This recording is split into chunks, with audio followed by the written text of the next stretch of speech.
first up of our distinguished guests, we have Dr. Michael Aldrich, who's been a cannabis activist for over 40 years, I believe. So long running, wrote a dissertation on cannabis in university in the 60s, wrote the really comprehensive chapter, considering it was pre-computer times, in High Times Encyclopedia on cannabis, and along with our other distinguished guests, Cynthia and Michael Horowitz, was a curator of the Fitz, Hugh, Ludlow Memorial Library, and Michael is going to be talking to us about Soma Dionysius. So here we go.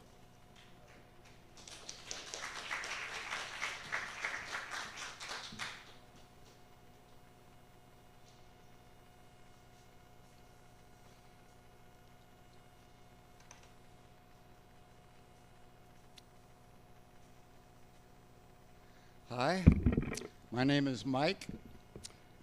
I was born here, but I always had an urge to go to India, so I took off on a trip across Asia. Now I have returned with a bunch of Lydian sluts to tell you that you better adopt my worship or I will kill you.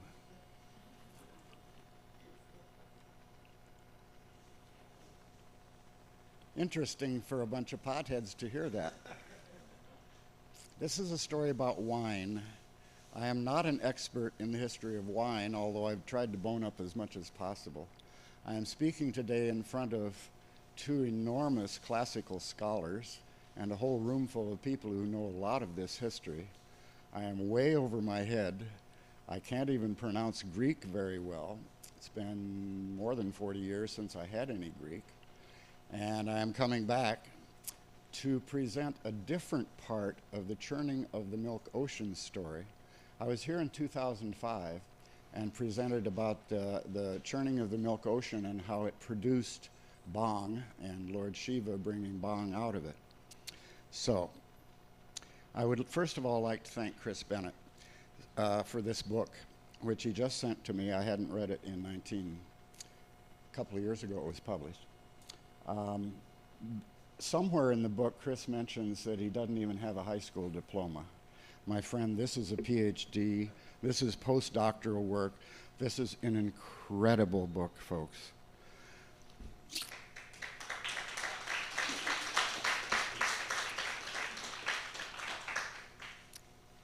The title of my talk is Soma Dionysus, which is a mixture of East and West. The translation that I'm using is a recent one by David Franklin.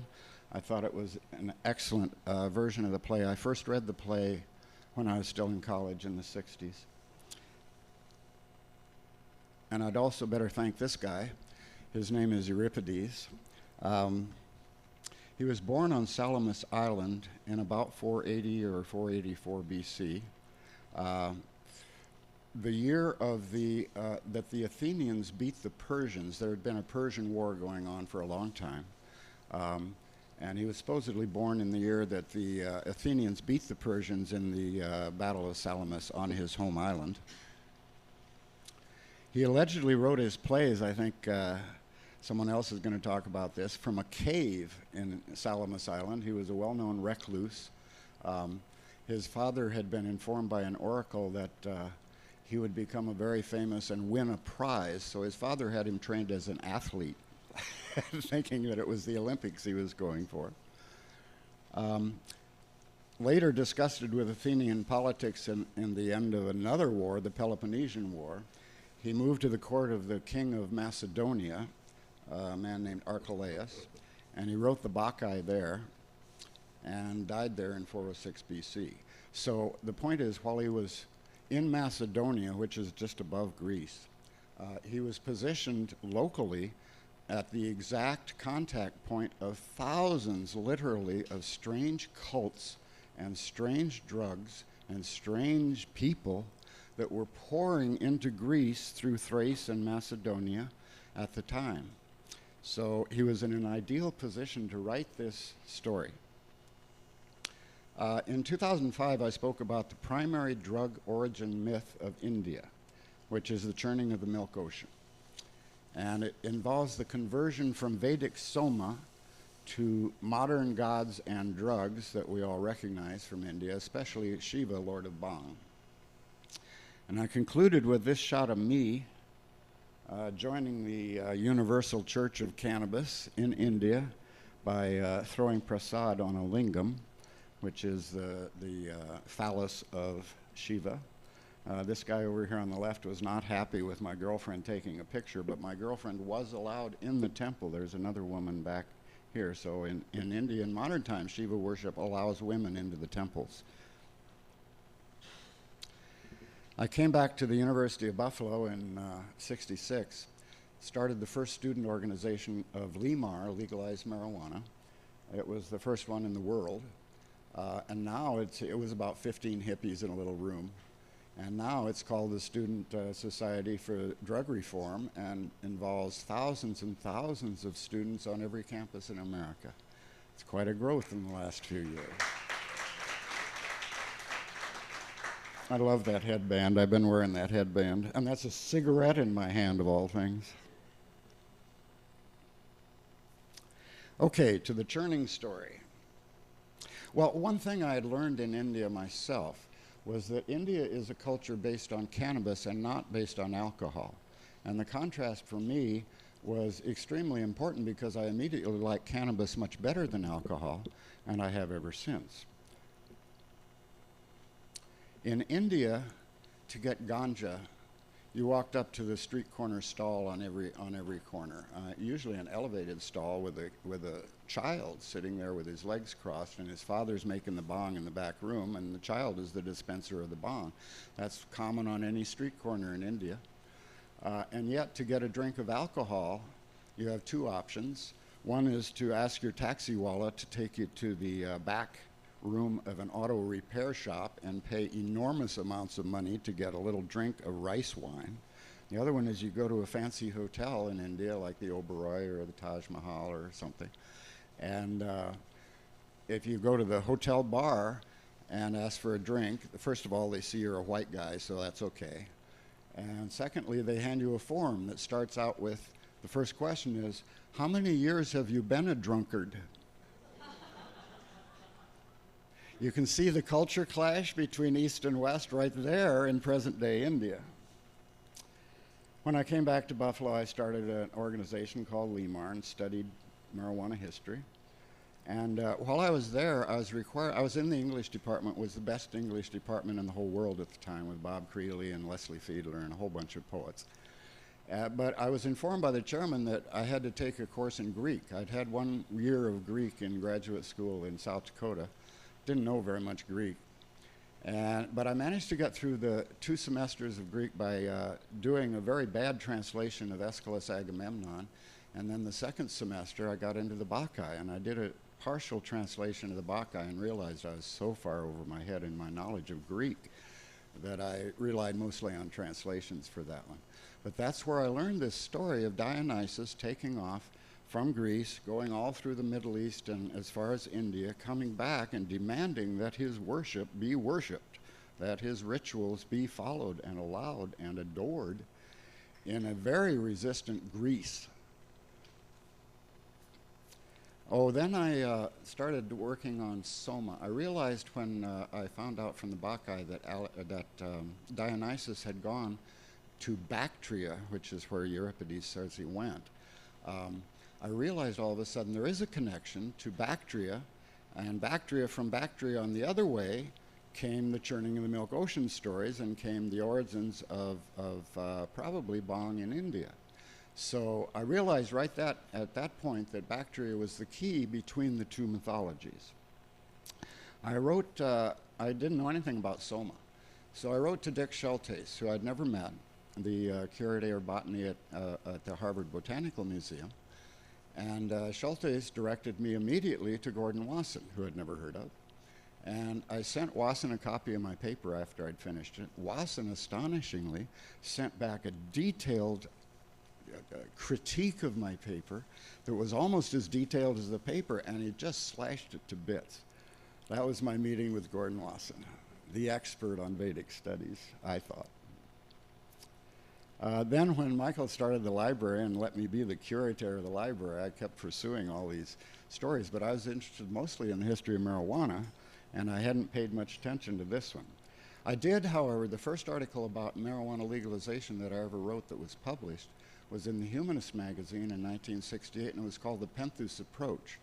And I outlined the story, which is the prim and proper king of Thebes tries to prohibit the god of wine from having his orgies, his rites in Greece.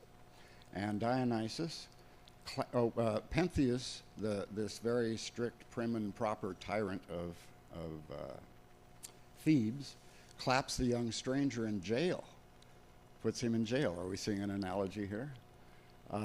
From within the jail in the palace comes the voice of God, says, "Burn, burn the house of Pentheus to the ground." And the palace explodes, and the young stranger walks out unharmed and free.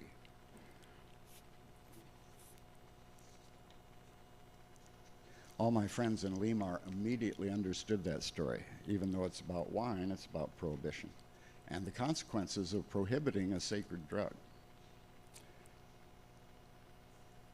So now I'm going to back up and look at the churning of the milk ocean. This is the story of how the demons on the left side here and the gods, the devas, on the right-hand side, took a snake, wrapped it around a mountain, put it in the cosmic ocean, the milky ocean, and started churning it like you would churn butter. With the demons on one side pulling, it's a tug of war. And out of that came Lakshmi, the goddess of prosperity and good fortune, riches in India, and several other creatures, a whole bunch of other creatures. This, I believe, is Lakshmi. No, this is Dhanvantari, the god of medicine, with the jar of Amrita in his hand, a book of scriptures, a conch shell, and a very suspicious-looking branch of leaves in his pocket. The god of medicine, Dhanvantari, is still worshipped all around the world in the form of Ayurvedic medicine clinics, most of which will have a picture of Dhanvantari somewhere on the premises. The next great god to emerge was Lord Shiva with his bowl full of bhang. Notice the snake wrapped around his neck. I'll talk a little bit about that later. And along came a goddess named Sura. She's on the right in this picture.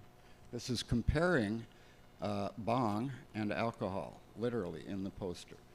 Shiva being Lord of Bhang, Sura, this beautiful woman, being the Lord of wine or intoxication with alcohol.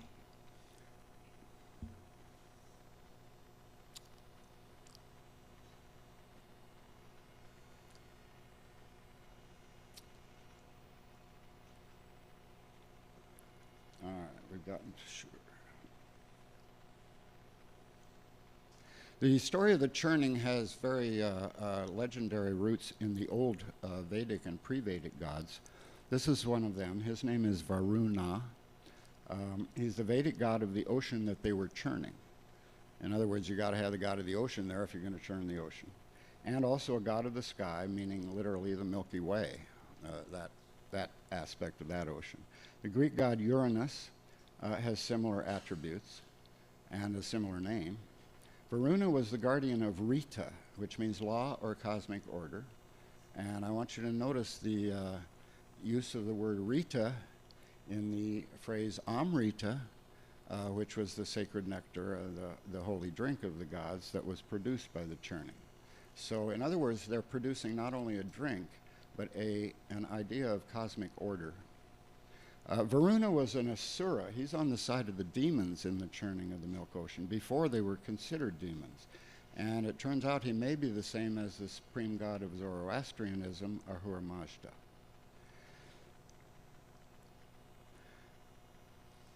I think the woman on the bottom of the screen in the ocean is Sura. Sura was supposedly the daughter of Varuna. Some say the wife, but she definitely became, her original name was Mada, which means intoxicating, or Sura, which nobody knows the meaning of except that it means the goddess of wine. And when she emerged from the milk ocean, she was immediately chosen by Varuna, the god of the ocean itself, to be his wife. And so she immediately became known as Varuni, the wife of Varuna. It's interesting that the goddess of wine married her father, the god of oceans. I think the Greeks might have seen here the necessity for mingling water and wine. Early Greek wine was extremely bitter. It was based on having pine pitch in the urns and amphoras in which it was mixed with water, and as well as sometimes pine pitch even in the cup that they were drinking out of. I don't know if you've ever tried eating a pine cone or eating some pine bark or something like that. It's a terrible taste. The Greeks presently call it retsina, which means resin from the pitch of a pine tree.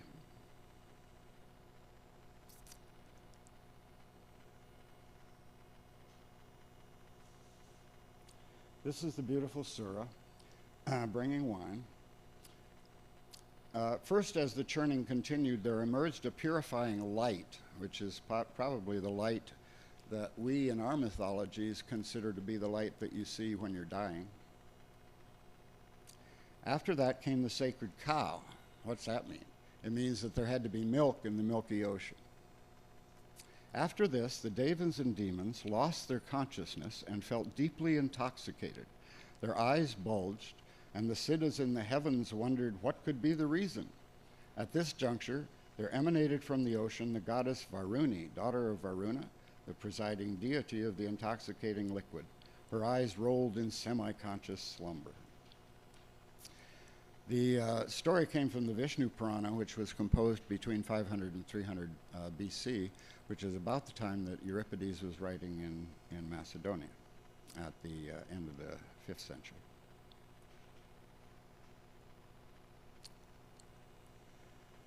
Other sources in mythology said that Varuni did not always bring on divine meditation. In the Mahabharata, for example, the drunken Yadavas caused the destruction of their entire clan after the nirvana of Sri Krishna, which involved them getting drunk and being punished. Remember that one. Also, the Kauruvas, in drunken stupor and arrogance, committed unpardonable mistakes that led to their annihilation. So right even from the Indian mythology side, alcohol can be quite destructive of families. From there it went to Tibet. This is not a very clear slide. This is the Tibetan goddess Vajravaruni, note the same name, 18-armed goddess of alcohol. Her role in the new Buddhism is very important, since it is through her power that alcohol is transformed into the transcendent knowledge of immortality. Alcohol is central to tantric Buddhist rituals, and spirituous liquor is equated with Vajravarani, the agent of transcendental wisdom. So the Tibetan tantrics took the story of the goddess of wine and turned her into a goddess of transcendental meditation. That's what, it went further than that, but I wasn't able to find an illustration. I could have talked a lot about Shen Nung being the discoverer of ephedra as well as cannabis in relationship to the Soma story. And also about Watteau, who is the famous Chinese physician of the early times, who invented Mafei-san, which was a cannabis boiling compound of some sort that was taken in the form of wine. It was mixed with wine and drunken. And I think that that mythology is probably the first in world mythology of the story of infused wines, cannabis-infused wines. In other words, alcoholic forms of taking marijuana. I'm going to come back now. I haven't got much of a slide here for Anahita. Anahita was a pre-Zoroastrian Persian goddess of water and fertility, and eventually adopted into the Zoroastrian pantheon. She's linked to Sura in India by a phrase in the Avesta, Aredvi Sura Anahita, which is what she's called there. She was the goddess of procreation and childbirth, as well as water and fertility. The wine kind of gets dropped secondarily in Persia. Noble families would surrender their daughters to the goddess as temporary irodules, or sacred prostitutes. Her worship probably also involved a communal feast of sacrificial bull meat with a draught of haoma, a ritual drink that engendered an altered state of consciousness in communion with the gods. So from Surya, the goddess of wine in India, we move back to Bactria and to Persia, below Bactria, in the form of Anahita. Her cult spread throughout Asia Minor. In Media, Greek sources described a temple to the goddess in Ekbatana, a vast palace, every surface covered by plates of gold or silver. No pictures because some Persians, I think it was, destroyed it. This is Anahita on the left, on a Bank of Armenia coin that was issued in her honor. She is still honored in Armenia. She finally got to Armenia as the goddess of water and fertility and healing, and by the 5th century BC, she was the main deity in Armenia with Mazda. Although Anahita represented fertility and pure water in the desert, rather than wine, it's interesting that all of the places where she was worshipped were the earliest known centers of winemaking. The earliest winery was discovered in Armenia a few years ago with all the instruments that you needed, just like we've been studying the process of the churning the milk ocean and all the early instruments possibly used to make bhang in India. This is the same thing going on in Armenia around wine. The oldest known winery is dated 4100 BC in Armenia. Grape seeds and vines, Vitis vinifera, were found there. I understand that this is boring in terms of cannabis history, but I'm reaching a point here. These are the earliest discoveries of wine making in the world. The oldest is in Georgia, which is here, and right below that is Armenia, which is here, and the Zagros Mountains, which has also been found early winemaking. Look at how it's spread all across the Middle East, and right through here, up to Persia, and the land of the Medes, and Lydia and Phrygia, and on into Turkey, and across the Bosphorus, into Thrace and Macedonia, now we're called Bulgaria, and then down into Greece.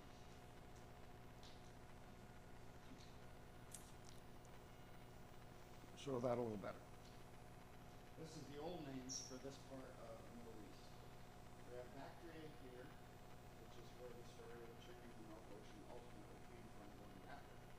And then comes the Arya, which is legendarily the homeland of the Aryans, who came back into India and so forth. The Parthians, the Secretarians, Persia. At the time of 600 BC, the Median Empire here in yellow was enormous and included all of these areas, including Syria, Arabia Felix, which is down here, now called Yemen. That work? All right. Anyway, I can show you. So we'll try that? No. I can talk loud. They can't hear you online, though. All right. So all of these places are the places where wine spread across from the east, from Georgia primarily. Also notice that the Caucasus Mountains, which is where Georgia is, here. North of the Caucasus is where the Scythians were, and they poured in from the same way through all of these spaces around the Caspian and the Black Sea. So you've got, and also into Thrace, which Dr. Ruck is going to be talking a bit about, which is, as far as we know, a huge origin point for cannabis into Greece. And coming down through Thrace and Macedonia, as I mentioned, that's exactly where Euripides was when he was writing about this. So we have a northern influence, which is primarily Scythian, and a southern influence, which is primarily Median, if you will. In fact, one of the legends of Dionysus says that Hera finally caught up with young Dionysus and turned him and made him go mad. He ran away from his nurses to Egypt, to Syria, and to Phrygia, where Cybele which equals Rhea, the Greek mother goddess, cured him of his madness and sent him on his mission to plant wine cultivation everywhere that he went. He adopted Phrygian clothing out of gratitude and even visited India at some point. There are many stories of Dionysus in India, but they're quite a bit later. So, here we have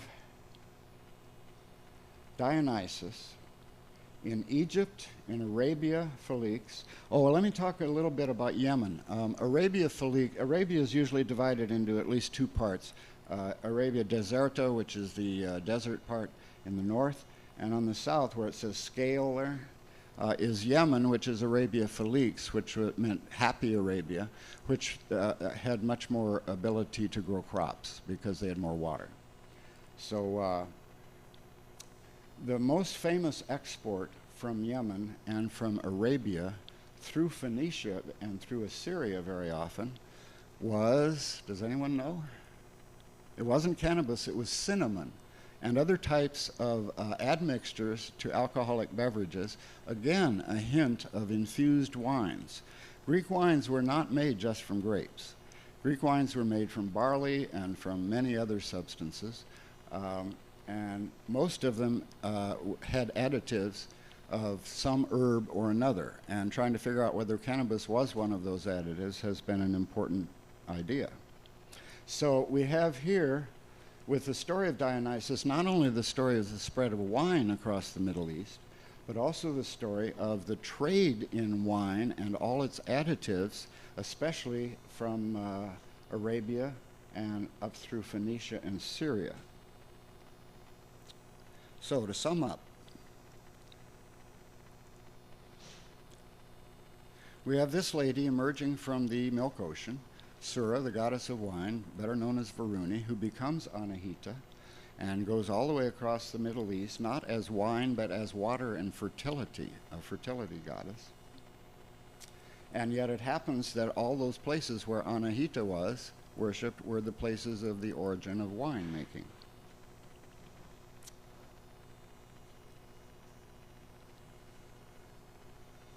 This is the idea of a Dionysian revel, a bacchanalia, as they were called, an orgy, as they were called in Greece. Everyone has always had these licentious ideas of naked women out in the mountains dancing with their satyrs, with huge dicks, and having a good old time. It contrasts violently with the actual position of women in Greek society. Women were pretty much homebound in Greek society. They were not allowed to attend the symposia or the banquets that the men got drunk at, and which Socrates and Plato made very famous in their work called the Symposia. Women were not allowed except for one group called the Hetairae, the companions, which were very much like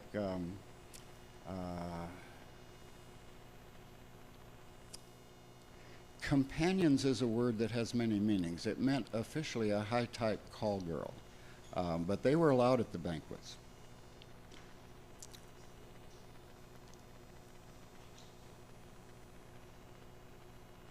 This is an old amphora of Dionysus sitting in the middle under a beautiful canopy of grapevines. Here also, thank you, here also is satyrs and Maenads. The Maenads were the famous women in the Bacchae who had been driven mad. They were the women of Thebes. The Maenads in Greek mythology were broader than that. They were voluntary. And they were the worshippers of Bacchus. So we have satyrs and Maenads making wine. This is a story that struck me as very similar to the picture I showed you of the churning of the milk ocean, only it's a different drug and a different way of manufacture. They're picking it off the vines and putting it in big jugs and then mixing it all up. Quick synopsis of the play. The Bacchae, written in 406 BC. Dionysus arrives in Thebes disguised as a human, Bromius, with a troupe of Lydian Bacchae to establish his rites, called orgies, and punish those who do not worship him.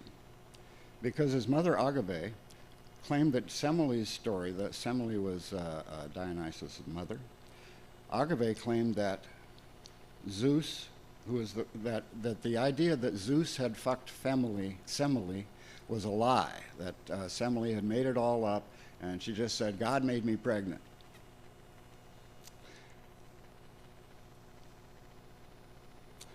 So because Agave said that, Dionysus turns all the women of Thebes, including Agave, Pentheus' mother, into Maenads, mad women, and sends them into the hills. The chorus in the play, however, is also Maenads, but they're called bacchantes usually because they're voluntary. They're Lydian women who are all dressed up in real funny hippie costumes in ancient Greece, which had very strict ideas about the clothing that women were supposed to wear. Pentheus, the prim and proper king of Thebes, has refused to honor Dionysus and has prohibited his rights. He throws the young stranger in jail in his palace. From deep within the palace walls, Dionysus cries out, "Burn, burn the house of Pentheus to the ground," and walks out free.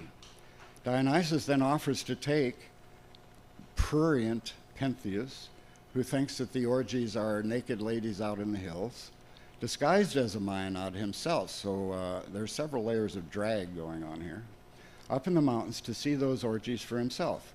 When he arrives, he's savagely attacked and torn to pieces.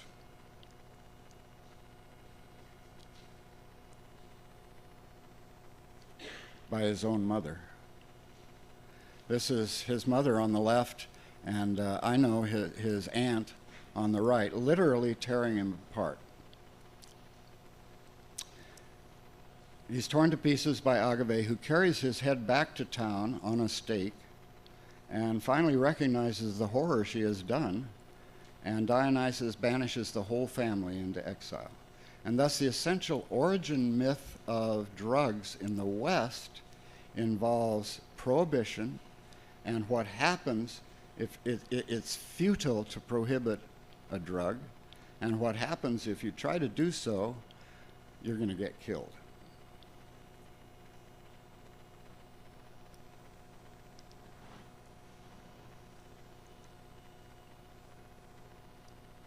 In line 1 of the Bacchae, Dionysus says that he is returned to Thebes where he was born. And many of the 19th century scholars of Dionysus thought that he was in fact a foreign god. And then they translated Linear B, and it turns out that the name Dionysus is one of the names of the gods in Linear B, which is Mycenaean age Greece, thousands of years ago, maybe 1400 BC. So Diwo Nuso, I've also seen it with another Jo syllable on the end. Diwo Nuso in Linear B became in Greek Dio Nusas, and in Latin and in English Dionysus. So the origin of Dionysus, in fact, is very ancient in Greece, and he says as he's coming back that he wishes to reestablish the rites of his worship. The story of Semele is that when Zeus had an affair with Semele, this is Dionysus' mother, his wife Hera was jealous, and so she made Semele doubt that her lover was really Zeus. Semele made Zeus swear to grant her a wish, and when he did, she asked him to reveal himself as a god. Prove it, baby. Zeus had to do so, and Semele was destroyed by the lightning blast of his radiance. Zeus took her unborn baby. She supposedly about 6 months pregnant. Zeus took her unborn baby and sewed him into his own thigh, sort of a male version of a womb, until he was born again. The name Dionysus is often taken to mean twice born. The legend goes that Zeus took the infant Dionysus and gave him in charge to the rain nymphs of Nysa, who nourished his infancy and childhood. When Dionysus grew up, he discovered the culture of the vine and the mode of extracting its precious juice, but Hera struck him with madness and drove him forth a wanderer. So he wanders all over the place. This is also Dionysus emerging with a cup of wine and a vine in his hand.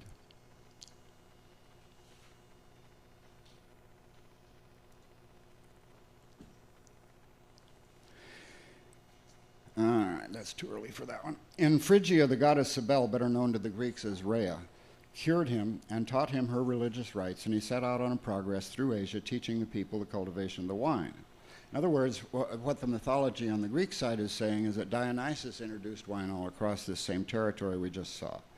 The famous part of his wanderings was his expedition to India, which was supposed to have lasted for several years. Returning to Greece, he tried to introduce his rites. Then we get to an earlier premonition story about what happened to Pentheus, which is what happened to King Lycurgus in Thrace. As I was finishing putting all the illustrations on my disc 2 minutes before Super Shuttle arrived, I accidentally wiped out the entire center section of the speech, which is all about Cybele and Rhea. Lycurgus in Thrace gave him a very poor welcome. When the king imprisoned him, Dionysus broke loose again and fled to Thetis, the Nereid. Lycurgus was able to capture the Bacchantes, women who had followed the god. In return, Dionysus made the king go mad, and while thinking he was cutting down a grapevine, severed his own leg with an axe. Now, remembering that Dionysus is born out of Zeus's leg, out of his thigh, that's a very interesting thing. In other words, he's saying he castrated himself. Further, his kingdom was beset by sterility, and when an oracle was consulted, it declared that the king should be put to death, so his subjects tore his body to pieces. This is Lycurgus molesting his own wife, trying to kill his own wife under the influence of alcohol. In Thrace also, a Thracian fertility goddess who is later identified with Rhea Cybele, with rites that were orgiastic in nature and celebrated with much licentiousness, was called Catus or Catito. She was also worshipped in Athens, and her priests and devotees were called the Bapti, from which we get the word Baptists or baptizing. Now I'm going to read from Euripides, or from David Franklin, if you will. I, Dionysus, son of Zeus, have come to the land of Thebes. He tells the story of his birth. I have left the gold-rich flood plains of Lydia and Phrygia. I have left the gold... Can you see Lydia and Phrygia over here on the side? It's in... and traveled through the sun-beaten lands of Persia, the walled cities of Bactria, and the fearful country of the Medes, to rich Arabia and all of Asia that lies along the shores of the sea, its fair-towered cities filled with Greeks and barbarians mingling together. This is the first Greek city I've come to after teaching my dances, so that I might be revealed as a god. The Lydian Chorus is women from Lydia who are strangely dressed and who claim to have come from Mount Tmolus in Lydia, of which this is a picture.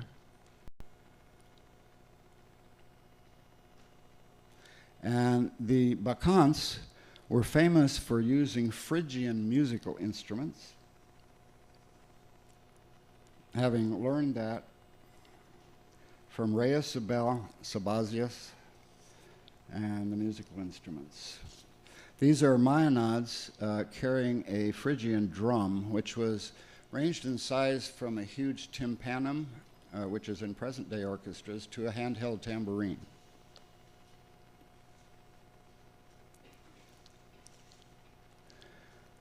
This is Dionysus with a Maenad holding one of those tambourine-like drums, and a satyr tootling on a flute. The flute and drums and clashing cymbals are the sounds of Dionysus. The thyrsus, which was a fennel stalk with a pine cone stuck into it and sometimes some ivy stuck in the top of it, could be used as a weapon. And in fact, in one place in the Bacchae, he calls it the spear of ivy. This is a Maenad threatening to castrate a satyr who has just tried to attack her. He goes all the way through. The Corybantes, this is the story of Cybele, which I left out of my thing, and since I don't have any time, I'm not even going to go there. This is a Corybant who is a male warrior of Cybele, also well known for ecstatic and ritualistic rites. Finally, he gets to Bactria, which he calls the walled cities of Bactria.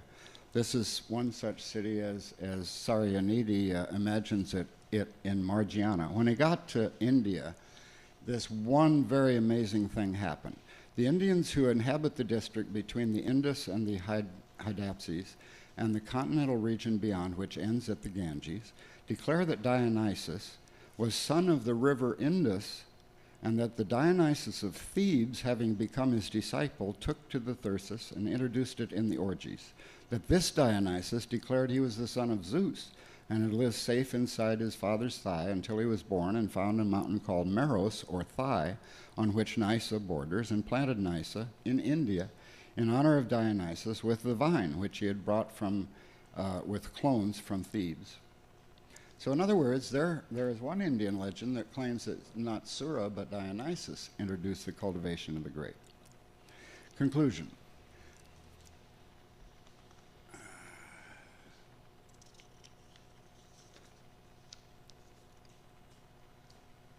Oh, also in Bactria, there is this ancient cylinder sculpture, an amulet, of a goddess whose name is unknown. She's riding a lion crossed with a dragon, which is very similar to what Cybele and Rhea did in Greek mythology.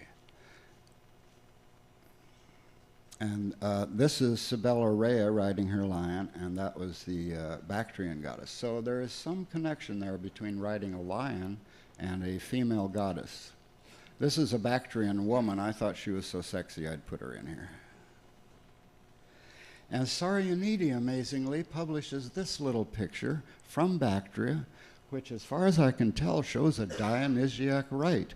We have people here. The men are holding up a big pole, or perhaps a tree, and they have monkey faces like Hanuman, the monkey god, and they have acrobats leaping over the tree. Well, that immediately brings to mind bull jumping in Crete, and there's a whole cult that is also spread across the Middle East involving bulls and acrobatics and jumping all over the place. So this is happening in Bactria. This is Dionysus' triumphal return from India with a whole bunch of loud people. Dionysus himself is playing the Phrygian drums, and he's surrounded, of course, by all these vineyards.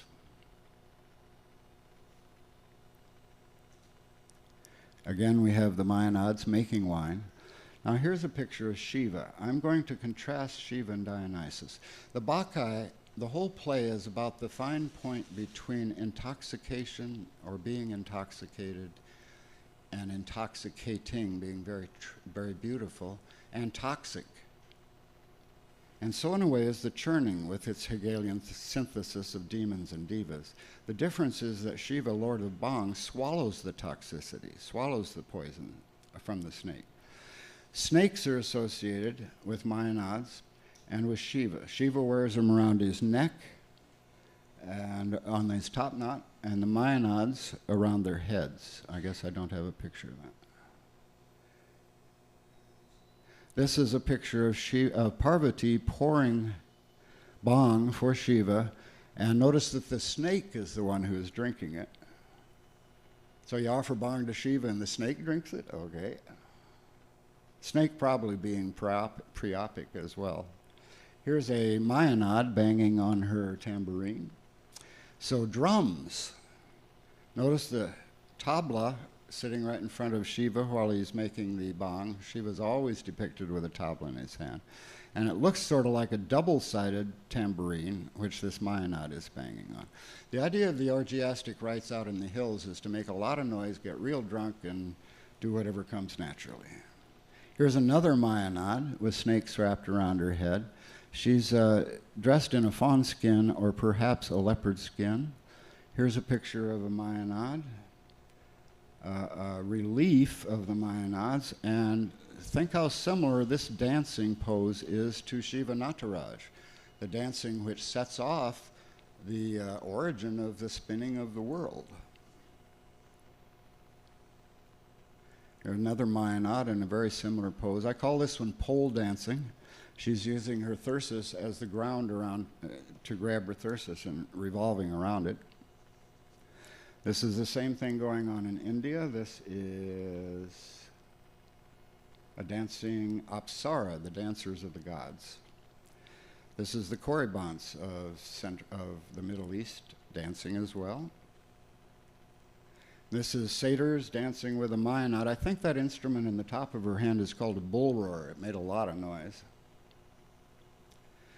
And of course, Shiva is the god of the lingam, the phallus, and is often depicted as being a phallus. This is Priapus pouring wine on his dick. This is a phallophori in the Dionysiac festivals carrying a huge penis.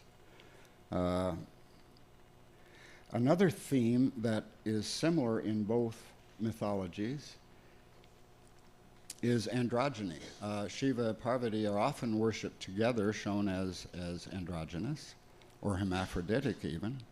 And Dionysus, this is Michelangelo's Dionysus, is very often portrayed as rather effeminate. He's very strong, but he's very effeminate. And think about getting drunk.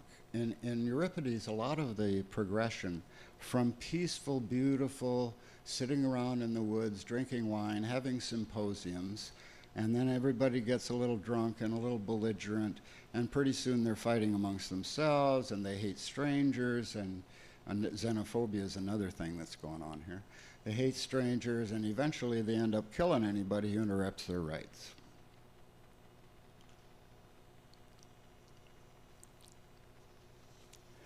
And finally, let me contrast that alcohol leads to violence and bong leads to peace. Alcohol tears families apart, which is the story of Pentheus. And bong makes very loving families. The picture of Shiva and Parvati and Ganesh making bong and sitting out in the woods and enjoying themselves. And I know which part of that I'm on. Worshipping the lingam. Thank you very much.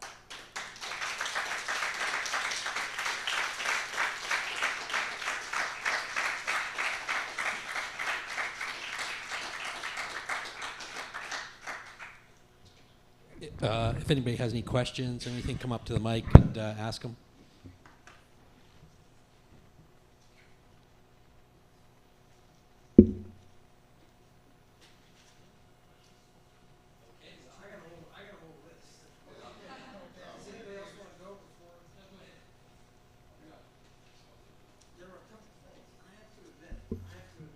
Catching up on much of the Indian mythology.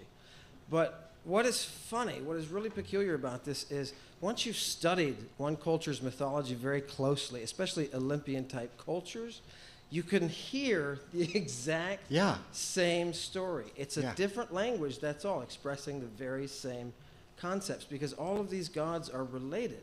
So, and I think the one that maybe we should put a little more emphasis on is Aphrodite Urania. Yeah. Tracing it back to exactly what you were saying with all of the Indian names and everything. And then look at that cult. But I wanted to ask you, so my question is, the significance of the snake in all these situations. You talked about, let me ask two questions. You talked about the snake and the value of the snake. Do you think that there's a practical value of the snake, that we're looking beyond symbolism to what the snake is actually producing for the culture? I kind of regard the Soma story, the churning of the milk ocean, as a recipe, as a way of making whatever Soma was. And out of the churning comes all these various things. The famous one is the snake venom that Shiva has to swallow to save the world. So I think we might even inspect the idea of venom being a part of whatever mixture they were using, or maybe as a catalyst. It's all there. No, it's all there in the medical stuff. Yeah. That's all there. They're using these venoms, these medusae, with the medusae, right? Yes. Are using their venoms to coat arrows. You talked about the weapons, and you talked about the thyrsus, how that's used as a cudgel, basically, to smash somebody's head open. These women, and you saw the woman, the beautiful slide. There's a woman castrating a man.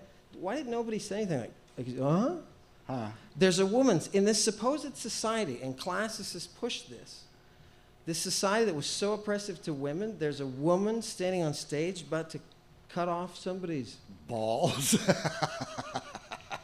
There's so much in the pharmacology that will show you that these women, these medusae, for example, were using arrows that they dipped. They would make an arrow, a snake venom infused oil that they would put on the arrow. And then they would fire the arrows, causing instant paralysis. And you see this in Nonus with Dionysus.